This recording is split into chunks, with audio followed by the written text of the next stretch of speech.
திராவிட முன்னேற்றக் கழகத்தின் மூத்த அமைச்சராக இருக்கக்கூடிய பொன்முடி அவர்களின் வழக்கில் உச்சநீதிமன்றம் சிறைக்கு செல்ல வேண்டிய தேவையில்லை என்று இடைக்கால தடை விதித்திருந்த நிலையில் தற்பொழுது பொன்முடி அவர்களை மீண்டும் விசாரணைக்காக உச்சநீதிமன்றம் தற்பொழுது உத்தரவை பிறப்பித்திருக்கிறது.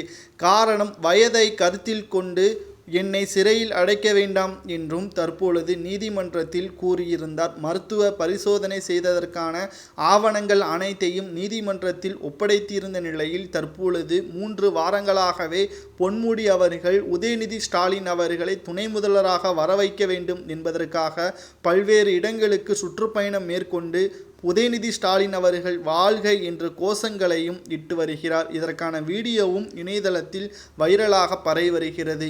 இந்த நிலையில்தான் உடல்நிலை சரியில்லை என்று போலியான ரிப்போர்ட்டை தயார் செய்து நீதிமன்றத்தில் சமர்ப்பித்ததாக பொன்முடி அவர்கள் மீது தற்பொழுது அமலாக்கத்துறை அதிகாரிகளும் தற்பொழுது வழக்கு பதிவு செய்திருக்கிறார்கள். நிச்சயமாக இந்த வழக்கு நாளை மறுநாள் உச்சநீதிமன்றத்தில் விசாரணைக்கு வர உள்ளது. இதில் பொன்முடி அவர்கள் பித்தலாட்டம் செய்ததாக கூறி அவரை மீண்டும் சிறையில் அடைக்கப்படுவதற்கான வாய்ப்புகள் அதிகமாக இருப்பதாக தகவல்களும் வெளியாகி இருக்கிறது.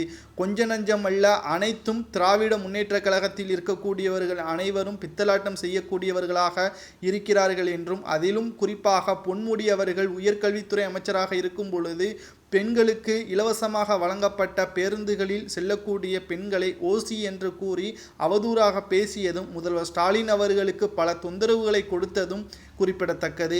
இந்த நிலையில்தான் திடீரென்று உதயநிதி ஸ்டாலின் அவர்களை முதல்வராக வரவைக்க வேண்டும் என்று உதயநிதி ஸ்டாலின் அவர்களுக்கு ஆதரவாக பல்வேறு இடங்களுக்கு சென்று பிரச்சாரங்களையும் நடத்தி வருகிறார். கட்சிக்குள் குழப்பங்களை உண்டாக்கும் சில முக்கியமான அமைச்சர்களில் முக்கியமானவர் பொன்முடிதான் என்றும் இணையதளத்தில் சவுக்கு சங்கர் அவர்களும் கூறியுள்ளார். உச்சநீதிமன்றத்தின் தீர்ப்பில் தற்பொழுது மீண்டும் திடுக்கிடும் தகவல் வெளியாகும் என்று எதிர்பார்க்கப்படுகிறது.